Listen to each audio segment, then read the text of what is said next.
नमस्कार दोस्तों, मैं Dharmendra Verma online study with DK में आपका बहुत बहुत स्वागत करता हूं। आज हम बात करने वाले हैं पर्यावरण में पक्षी से संबंधित प्रश्नों के बारे में। ये वो प्रश्न हैं जो कि सीटेट ऑनलाइन एग्जाम जो हुई थी उसमें पूछे गए प्रश्न हैं। सबसे ज्यादा पूछे गए प्रश्न हैं पक्षी से संबंधित। तो आपको स्किप नहीं करना है, वीडियो को पूरा देखना है और अंत में हमें जरूर बताना है कि आज का वीडियो आपको कैसा लगा। सबसे पहले आपको क्या करना है, वीडियो को लाइक करना है, शेयर करना है, चैनल को सब्सक्राइब कर लेना है। तो शुरुआत करते हैं। जो पहला प्रश्न पूछा गया था आपसे कि वह पक्षी जो विभिन्न प्रकार के घोंसले बनाते हैं तथा घोंसले बनाने के लिए विभिन्न स्थानों का चुनाव करते हैं, निम्न में से कौन से पक्षी पेड़ के तनों में अपना घोंसला बनाते हैं, है ना।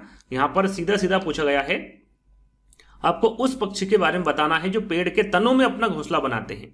क्या वो कौवा है, क्या वो बसंत गोरी है जिसे बारबेट भी कहा जाता है, क्या वो शकरखोरा है जैसे सनबर्ड सूर्य पक्षी भी कहा जाता है, या फिर दर्जिंग चिड़िया है। कौन सा वहां पक्षी है जो पेड़ के तनों में अपना घोंसला बनाता है। चाहे तो आप आपका आकलन भी कर सकते हैं कि इन प्रश्नों में आपको कितने नंबर आ रहे हैं। आप चाहे तो आप कमेंट के माध्यम से या फिर अपनी कॉपी में आंसर लिखकर अंत में बता सकते हैं कि सर हमें इतने नंबर आ रहे हैं इन प्रश्नों में। तो यहां पर देखिए वहां पक्षी कौन सा है जो पेड़ के तनों में अपना घोंसला बनाता है, तो वो है बसंत गोरी, है ना, जिसे बारबेट भी कहा जाता है। यह वह पक्षी है जो पेड़ के तनों में अपना घोंसला बनाता है। देखिए यहां पर हम आपको हर एक विकल्प की जानकारी देंगे और अंत में जो विभिन्न प्रकार के घोंसले उनके बारे में बताएंगे, तो अंत तक जरूर बने रहिएगा। तो यहां पर देखिए बाकी कोए, शकरखोरा और दर्जिंग चिड़िया के बारे में भी आपको पता होना चाहिए। जैसे कि यहां पर आप देख सकते हैं जो कौवा है ये किस प्रकार का घोंसला बनाता है। तो कोए का जो घोंसला होता है वो लोहे के तार लकड़ी की शाखाओं से बने होते हैं और कौवा अपना जो घोंसला है वो पेड़ों की ऊंची डाल पर बनाता है। प्रश्न पूछा गया है ऑफलाइन एग्जाम में सीटेट में कि सबसे ऊंची डाल पर जो अपना घोंसला बनाता है वो कौन सा पक्षी है। तो याद रखिएगा वो कौन सा है, कौवा है। बसंत गोरी के बारे में अभी बताया था। बसंत गोरी पेड़ के तने गहरा छेद बनाकर उसमें अंडा रखती है तथा गर्मी के मौसम में टुरकुर करती है ना। तो ये कौन सा पक्षी है, बसंत गोरी। दर्जिंग चिड़िया की बात करें तो दर्जिंग चिड़िया अपनी नुकीली चोंच से पत्तों को सी लेती है, फिर उसके बीच बनी देवी में अंडा देती है, यानी कि जिस प्रकार से वो सी लेती है उसके अंदर ही वो अंडा देती है। वो कौन सी चिड़िया है, दर्जिंग चिड़िया। शकरखोरा की हम बात करें तो शकरखोरा अपना घोंसला किसी छोटे पेड़ या डाली पर लटकता हुआ घोंसला बनाता है। लटकता हुआ घोंसला आपने देखा होगा, वो किसका होगा, शकरखोरा का होगा। तो इन चारों के बारे में आपको जानकारी होना चाहिए, आगे प्रश्न भी पूछे जाएंगे। चलिए दूसरा प्रश्न है आपका, वह पक्षी जो दिल्ली में सामान्य रूप से दिखाई देता था परंतु अब इस चिड़िया के बारे में जागरूकता बढ़ाने हेतु एक विशेष दिन मनाया जाता है क्योंकि शहरीकरण के कारण यह दुर्लभ हो गई है। उस चिड़िया का नाम आपको बताना है, कौन सी चिड़िया है। मोर है, कोयल है, तोता है या फिर गोरैया है। आपने देखा होगा बचपन में, शायद आपने भी ज्वार वगैरह डाली होगी बरसात के समय में। जब बरसात होती थी, जब बंद हो जाती थी बरसात, उसके बाद में घर पे मम्मी पापा को देखा होगा, आपने भी डाली होगी, मैंने तो डाली वही ज्वार, है ना। उसके बाद जो चिड़िया इकट्ठी होकर आती थी, तो वो जो चिड़िया है उसका नाम यहाँ पर बताना है। पहले बहुत दिखती थी वो, अब चाहेगा आप गांव में चले जाएं या फिर शहर में चले जाएं, वो चिड़िया बहुत कम दिखाई देती है।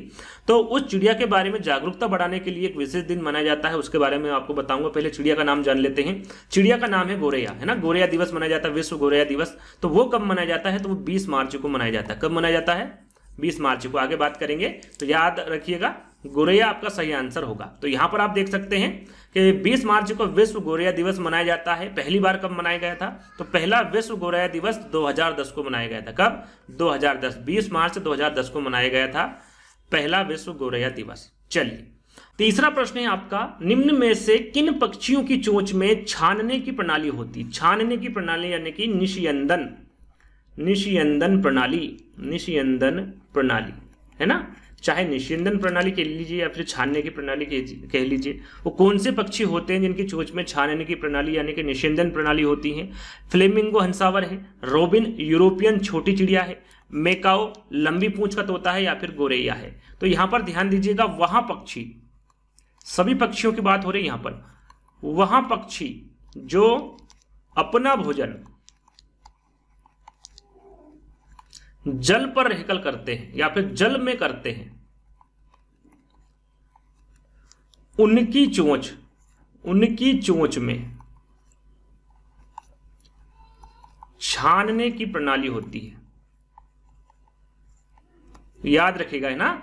जितने भी पक्षी अपना भोजन जल में करते हैं उनकी चोंच में क्या लगी होती है, छानने की प्रणाली लगी होती है। अब इन चारों विकल्पों के माध्यम से आपको बताना है कि वहां पक्षी कौन सा है जो अपना भोजन जल में ढूंढता है, वहां पर आपने देखा होगा कोई सा भी पक्षी हो जब अपना भोजन जल में ढूंढता है तो जल में अपनी चोंच डुबाता है, पानी अलग हो जाता है और भोजन वो वहां पर ले लेता है, कोई सा भी पक्षी हो। तो वो पक्षी यहाँ पर होगा आपका फ्लेमिंगो हंसावर, है ना। फ्लेमिंगो हंसावर पक्षी की चोंच में छानने की प्रणाली होती, क्योंकि ये जो अपना भोजन है वो कहां पर करता है, जल पर रहकर करता है। तो पहला वाला विकल्प आपका सही होगा। देखिए यहाँ पर निस्यंदन प्रणाली के बारे में और भी जो विकल्प हैं उनके बारे में जानकारी देंगे। तो सबसे पहले जो निस्यंदन प्रणाली होती है वो क्या होती है, तो यहाँ पर देखिए जो निस्यंदन प्रणाली होती है यह पक्षियों के लिए एक प्रकार की आहार प्रणाली होती है। जो छानने वाली प्रणाली होती है उसके बारे में यहाँ पर बताया जा रहा है कि ये पक्षियों के लिए क्या होती है, एक प्रकार की आहार प्रणाली होती है। और यह प्रणाली मुख्य रूप से उनकी चोंच पर मौजूद होती है। कहां पर, चोंच पर। यह खाद्य सामग्री को छानकर पानी से अलग करने में मदद करती है, यानी कि पानी अलग हो जाता है और उनकी जो खाद्य सामग्री है वो अलग हो जाती है।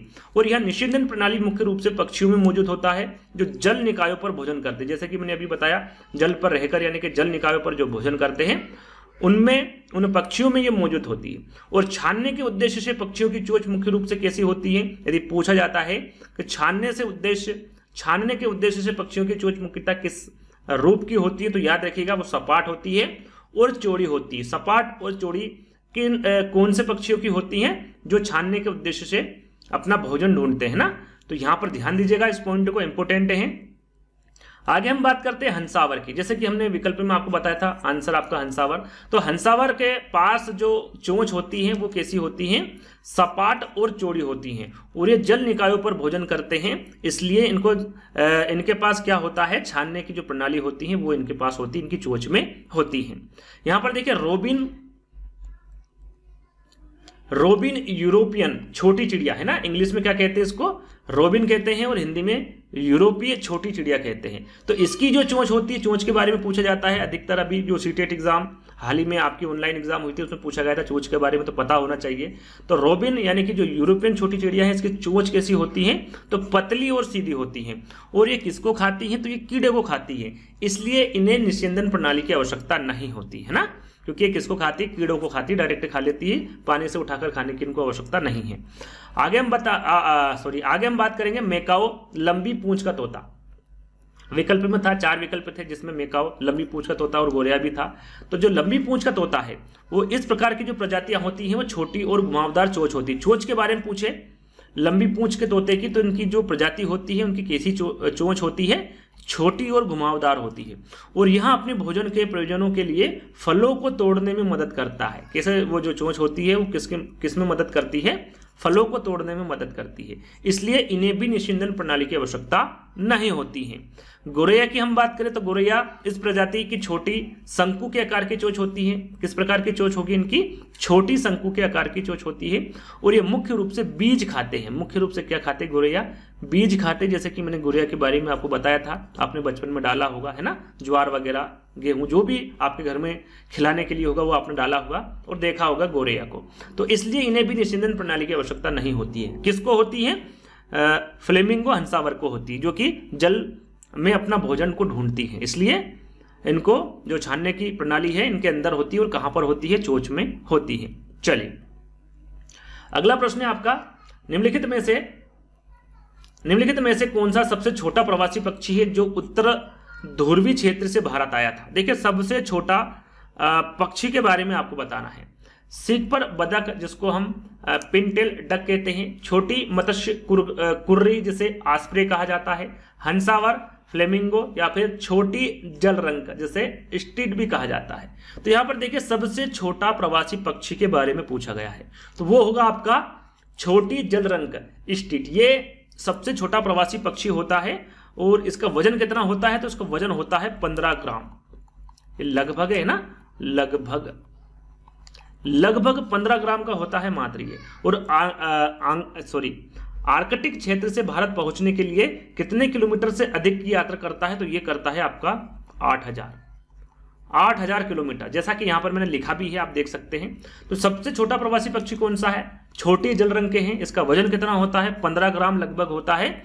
और आर्कटिक क्षेत्र से भारत पहुंचने के लिए 8000 किलोमीटर से अधिक की यात्रा ये करता है। अगला प्रश्न है, देखिए काफी अच्छा प्रश्न है, ये पूछा गया है आपसे। कॉलम फर्स्ट दे रखा है और कॉलम सेकंड दे रखा है, पक्षी का नाम दे रखा है इधर, और इधर घोंसलों का विवरण दे रखा है। थोड़ा ऊपर हम कर लेते हैं। आपने देख लिया प्रश्न क्या पूछा गया है, तो यहाँ पर पक्षी का नाम और घोंसले का विवरण करके आपको कोट में आंसर देना है। तो यहाँ पर देखिए पहला विकल्प है आपका शकरखोरा, दूसरा है कोयल, तीसरा है कलचिड़ी और चौथा है दर्जिंग चिड़िया। तो इसमें आपको देखकर बताना है कि ये जो जोड़ी है, जोड़ी आपको मिलान करना है, कूट में आंसर देना है। तो शकरखोरा किस प्रकार का घोंसला बनाता है, तो थोड़ी देर पहले मैंने आपको बताया था ये किस प्रकार का घोंसला बनाता है।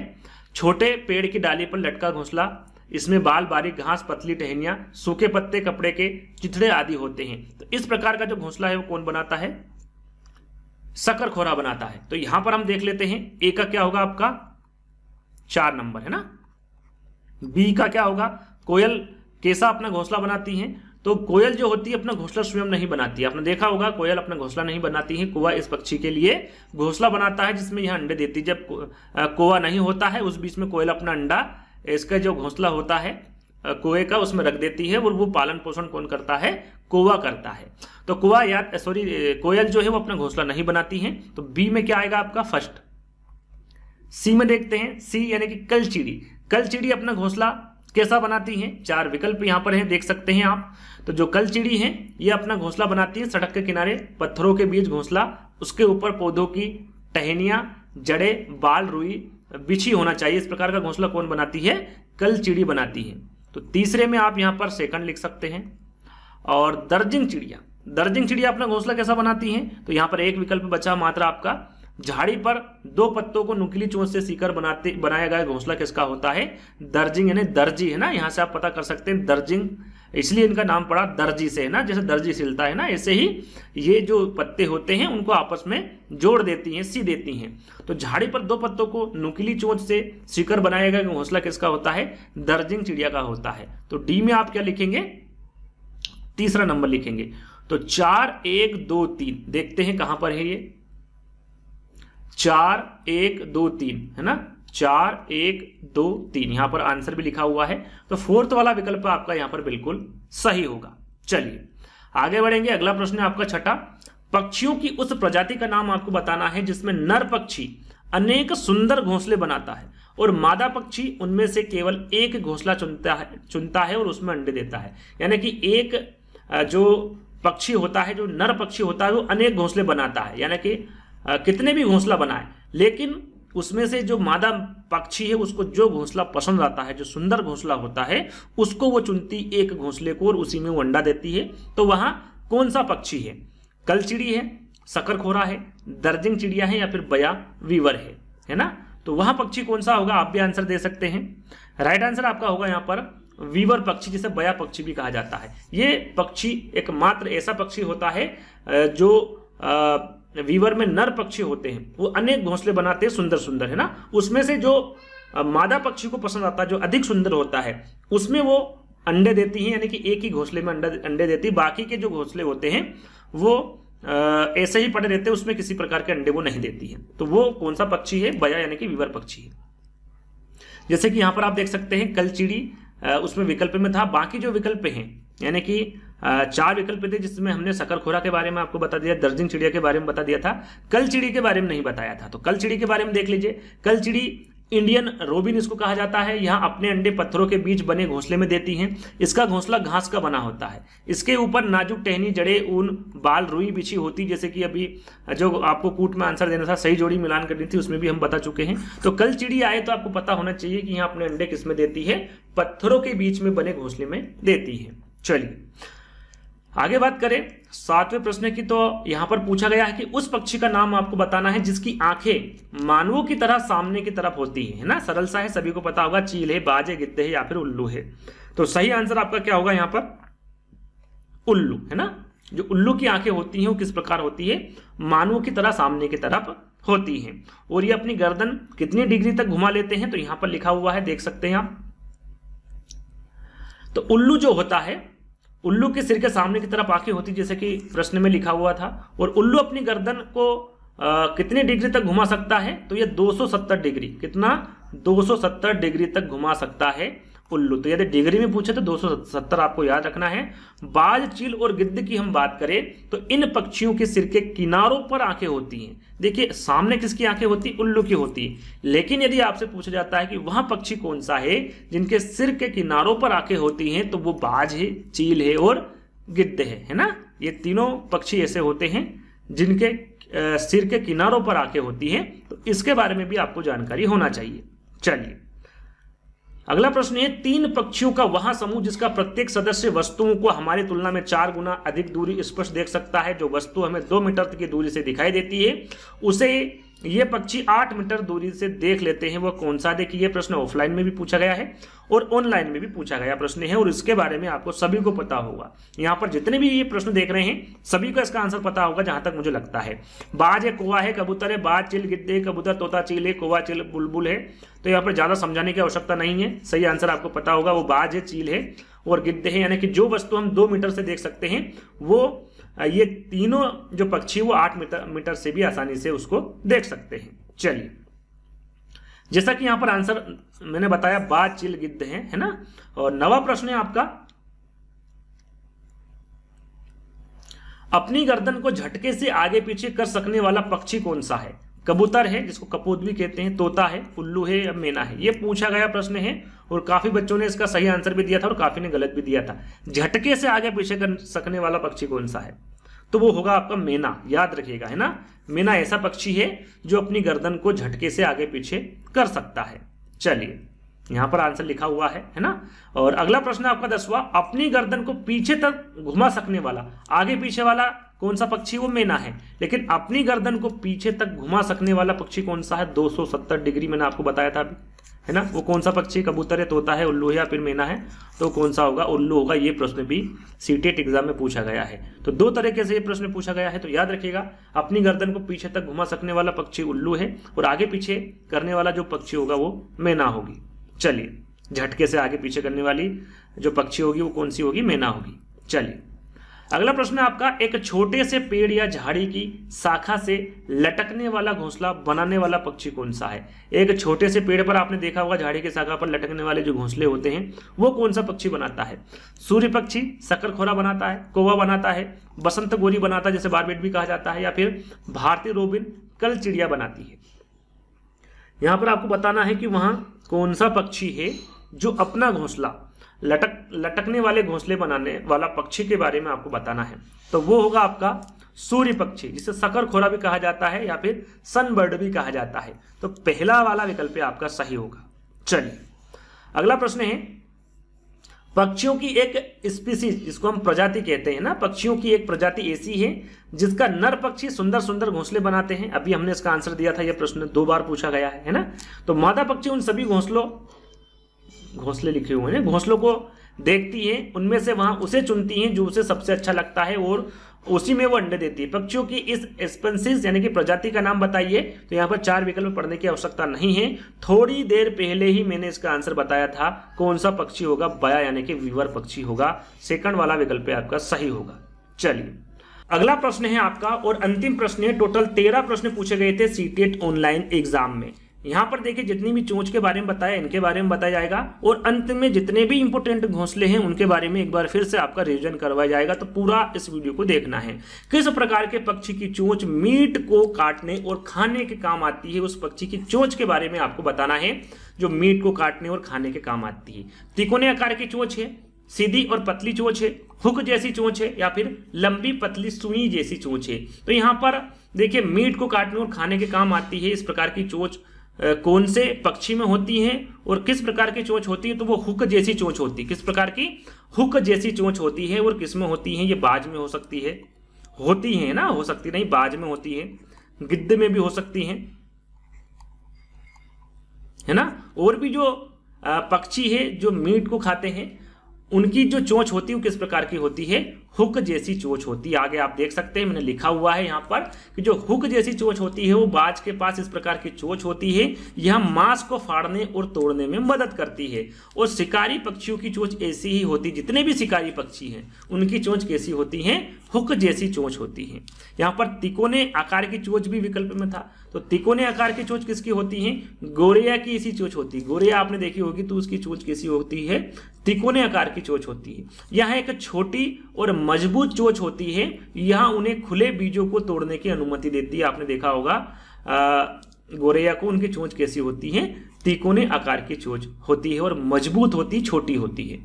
आगे हम बात करें सीधी और पतली चोंच के बारे में। ये किसकी होती है, कल फोड़वा की होती है। आपने देखा होगा एक पेड़ में घोंसला बनाकर जो पक्षी होता है उसका नाम क्या होता है, कटफोड़वा होता है। उसको देखा होगा आपने, जोर जोर से वहां पर मारता रहता है अपने चोंच से और वहां पर वो अपना घोंसला बना लेता है और उसी में वो रहता है। तो ये कौन सा पक्षी होता है, कटफोड़वा है ना, उसका नाम क्या होता है, कटफोड़वा। इसकी सीधी और पतली चोंच होती है जिसके द्वारा वो पेड़ में टोच मार मार के अपना घोंसला बना लेता है। यहाँ कीड़ों को खाने में मदद करती है इसकी चोंच, और लकड़ी से कीड़े खोजने और खाने में मदद करती है। आपने देखा होगा लकड़ी में ये अपना घोंसला बनाता है, कहने का मतलब है जो पेड़ होता है उसमें अपना घोंसला बनाता है और उसी में अपना खाना ढूंढता रहता है।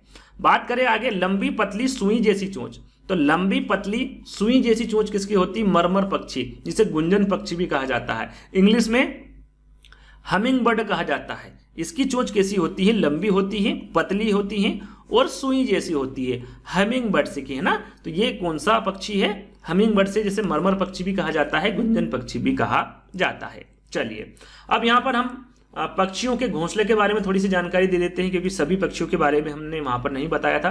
जो बता दिया है उसका रिवीजन आपको हो जाएगा। तो सबसे पहले हम बात करते हैं कौवा की। कौवे के घोंसले लोहे के तार लकड़ी की शाखाओं से बने होते हैं और कौवा अपना घोंसला कहां पर बनाता है, पेड़ों की ऊंची डाल पर बनाता है। और उसमें क्या क्या होता है इसके बारे में भी आपको जानकारी होनी चाहिए। तार लकड़ी की शाखाओं से बने होते हैं। कोयल की बात करें तो कोयल अपना घोंसला नहीं बनाती, जैसा कि मैंने आपको बताया था। जो कौवा होता है उसी के घोंसले में जब कौवा नहीं होता है तब वो वहां पर अपने अंडे को छोड़ देती है ना। तो वो कौन से पक्षी है जो अपना घोंसला नहीं बनाती है, तो वो कोयल है। आगे अब बात करते हैं गोरैया की। जो गोरैया पक्षी है और कबूतर पक्षी है, ये दोनों ही अपना जो घोंसला है वो कहीं भी बना लेते हैं, जैसे कि अलमारी के ऊपर बना लेते हैं, आईने के पीछे दीवार पर। जैसे कि यहाँ पर लिखा हुआ है कि कबूतर भी गोरैया की तरह अपना घोंसला कहीं पर भी बना लेती, जैसे कि पुराने मकानों पर, खंडरों में इनके घोंसले आपको देखने को मिलेंगे। तो घोंसला कौन बनाता है, गोरैया या फिर कबूतर। ये दोनों ही पक्षी कहीं पर भी अपना घोंसला बना लेते हैं। जहां पर खंडर जगह है, जहां पर सुनसान जगह होती है, वहां पर ये अपने घोंसले को बना लेती है। आगे हम बात करेंगे बसंत गोरी की। बसंत गोरी पेड़ के तने में गहरा छेद बनाकर उसमें अंडा रखती है तथा गर्मी के मौसम में टुरु कुरु करती है ना। इसकी आवाज आपने सुनी होगी बसंत गोरी की। तो ये इंपोर्टेंट नहीं है। इंपोर्टेंट क्या है आपका कि बसंत गोरी पेड़ के तने में अपना गहरा छेद बनाकर अंडे रखती है, यानी कि वहां पर ये अपना घोंसला बनाती है। दर्जन चिड़िया की हम बात करें तो दर्जन चिड़िया अपनी नुकीली चोंच से पत्तों को सी लेती है, फिर उसके बीच बनी देवी में अंडे देती है ना। आगे बात करेंगे शकरखोरा की। जो शकरखोरा पक्षी है, ये शकरखोरा अपना घोंसला किसी छोटे पेड़ या फिर डाली पर लटकता हुआ घोंसला बनाता है। इसके घोंसले में बाल हो सकते हैं, घास, टहनियां, सूखे पत्ते, कपड़ों की चिथड़े, मकड़ी के जाले जैसे बने होते हैं। इस प्रकार का जो घोंसला है वो कौन बनाता है, शकरखोरा बनाता है। फाख्ता पक्षी की बात करें, फाख्ता पक्षी के बारे में पूछा जा सकता है। फाख्ता अपना घोंसला कैक्टस के कांटों के बीच या मेहंदी के पेड़ पर अपना घोंसला बनाता है, और यह शायद पूछा गया है ना ऑफलाइन एग्जाम में। और वीवर पक्षी, जिसको जुलाही चिड़िया भी कहते हैं, ये अपना घोंसला लालटेन की तरह बनाती हैं, जो रानियों से लटका हुआ होता है। घोंसला नर वीवर बनाता है तथा मादा वीवर उन सभी घोंसलों को देखती है। घोंसला लिखा हुआ है ना यहाँ पर,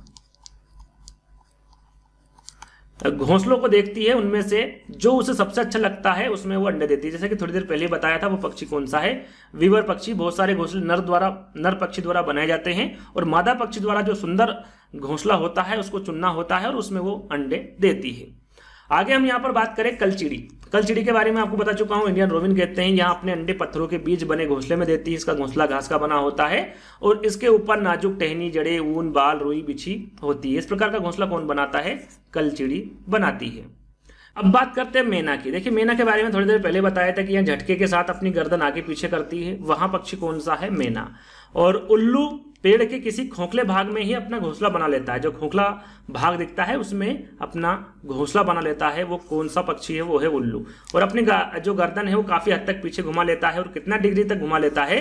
270 डिग्री तक ये अपनी जो गर्दन है उसको घुमा लेता है ना। बात करें चील की, तो सबसे ऊंचे पेड़ पर घोंसला बनाता है चील। इसका जो घोंसला होता है वो 4 से 5 फीट चौड़ा होता है। 4 से 5 फीट चौड़ा किसका घोंसला होता है? चील का होता है। गिद्ध की हम बात करें, गिद्ध की हम बात करें तो ये अपना घोंसला सुनसान पेड़ों पर, खोखले जहां पर पेड़ होते हैं वहां पर चट्टानों के दर्रों में ये अपना घोंसला बनाता है। वहां पक्षी कौन सा होता है? गिद्ध होता है। साथ में आपको सभी को पता भी होगा कि जो चील, बाज और गिद्ध होते हैं ये पक्षी हमसे 4 गुना अधिक दूर तक देख लेते हैं। वो पक्षी कौन से होते हैं? चील, बाज और गिद्ध। अगला और अंतिम यहाँ पर पक्षी आपका कटफोड़वा है ना। इसके बारे में थोड़ी देर पहले बताया था कि यहाँ पक्षी लकड़ी में छेद कर अपना घोंसला बनाता है तथा उसमें छुपे कीड़े को भी ये खाता है। तो वहां पक्षी कौन सा होता है? कटफोड़वा होता है। तो ये रही पक्षी से सारी जानकारी, पक्षी से संबंधित सारी जानकारी जो कि सीटेट एग्जाम में पूछी गई थी। साथ में जो इंपोर्टेंट जानकारी है वो भी हमने आपको वीडियो के माध्यम से बता दी है। तो आई होप आपको ये वीडियो पसंद आया होगा। पसंद आए तो इसको ज्यादा से ज्यादा शेयर करना है, लाइक करना है, चैनल को सब्सक्राइब कर लेना है। जल्द ही दोस्तों एक नए वीडियो के साथ मिलेंगे, जब तक के लिए धन्यवाद।